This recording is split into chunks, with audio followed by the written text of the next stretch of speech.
आत्म ज्ञान का अध्ययन कर सके, चितवनी करे, ध्यान करे, वाणी मंथन करके जागने का प्रकाश करने के लिए आगे बढ़ सके। जैसे गादी प्रथा के बढ़ने से समाज में ज्ञान का प्रचार नहीं होता है, उसी तरह से समाज में मंदिर होने से मंदिर में कोई भी ज्ञान का प्रकाश नहीं हो सकता है। मंदिर में सुबह से लेकर शाम तक आरती, भोग, प्रसाद इत्यादि में ही हमारा जीवन, हमारा दिन व्यतीत हो जाता है और हम ज्ञान से रहित हो जाते हैं और हम समाज में कुछ नहीं कर सकते। जब हम समाज में कुछ नहीं कर सकते तो हमारा जीवन निरर्थक हो जाता है। यदि ज्ञान केंद्र बन जाए जहाँ पर प्रतिदिन ध्यान, चितवनी, वाणी, चिंतन, मंथन हो जाए तो हमारी आत्मा की जागृति हो सकती है। इस कारण से यहाँ पर केशव भट्ट जी ने अपने घर को ही ज्ञान केंद्र के रूप में परिवर्तन कर दिया और उनकी आत्मा की जागृति हो जाती है। इस कारण से जब उनकी आत्मा की जागृति हो जाती है तो उनके सानिध्य में रहने वाले गांव घर के जितने भी सुंदर साथ होते हैं, सब सुंदर साथ की वहां पर आत्मा की जागृति हो जाती है।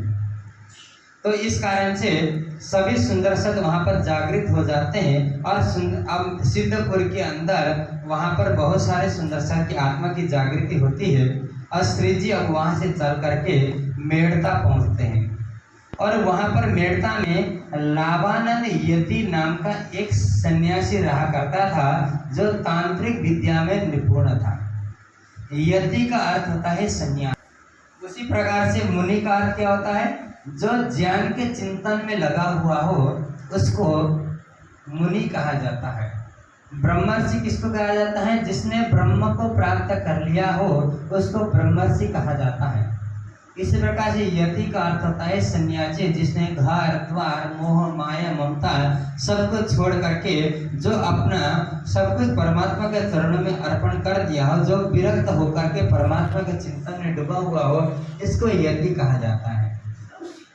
इसी कारण से यहाँ पर सिद्धपुर से मेड़ता जाते हैं तो वहाँ पर लावानंद यति से श्री जी की भेंट होती है और उन्होंने परम धाम के ज्ञान को सुनाया, लेकिन उनके अंदर कोई परम धाम का अंकुर तो था नहीं, वो तांत्रिक विद्या में निपुण था।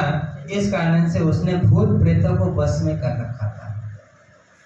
आज भी हम कहते हैं ना, भूत प्रेत जो है हमें बाधा डालते हैं और हम उसके कारण से दुखी रहते हैं, लेकिन यथार्थ में ऐसा नहीं होता है। जिसको राज्य के चरण में पूर्ण विश्वास होता है उसको कोई भी संसारिक भूत प्रेत उसको बाधा नहीं पहुंचा सकते।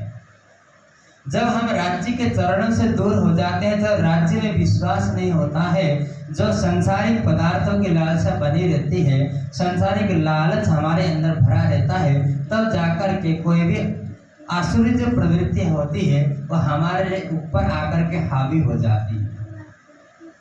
इस कारण से राज्य में पूर्ण विश्वास हो तो वहां पर कोई भूत प्रेत नहीं हो सकता है। जिस प्रकार से एक सच्ची घटना है जो कहानी के रूप में मिलता है कि तुलसीदास जी के समय पर एक कोई कवि थे, वह श्रृंगार रस से युक्त होकर के किसी ग्रंथ की रचना कर रहे थे, श्रृंगार से संबंधित ग्रंथ का रचना कर रहे थे और श्रृंगार रचना की उनकी इच्छा पूरी नहीं हुई क्योंकि उनके अंदर उसी प्रकार से काम विकार से उनकी मनोवृत्ति भरी हुई थी। ऐसा करते करते उनका तन छूट जाता है और तन छूटने के पश्चात वो प्रेत योनि में चले जाते हैं और एक वृक्ष के ऊपर उनका निवास हो जाता है। उस मार्ग पे जो भी जाता है उनके सारे कपड़े को उतार देते हैं, उसको नंगा कर देते हैं। पूरा गांव अब भय के मारे कांपने लगता है कि इस मार्ग से हमें नहीं चलना है, कहीं हमारे वस्त्र भी न उतार दिया जाए। कोई उस गांव से नहीं जाता है। एक दिन तुलसीदास जी उसी मार्ग से होकर के गुजर रहे थे। गांव वाले ने मना कर दिया कि आप इस गांव से मत जाए, वहां पर भूत रहता है और वो सबके वस्त्रों को उतार देता है। तो तुलसीदास जी ने सोचा कि वो मुझे कुछ नहीं कर सकता है और दूर से ही देखा कि वही कवि है जो सबके और काम वासना से युक्त है, तो सभी के वस्त्रों को उतार देता है। उन्होंने ऐसी कोई चौपाई की रचना की और दूर से ही उसके ऊपर फूंक मारा और वो प्रेत योनि से मुक्त हो गया। और जो अक्षरातीत परब्रह्म की जो वाणी है हमें तो 84 लाख योनि से मुक्त कराने के लिए आई है।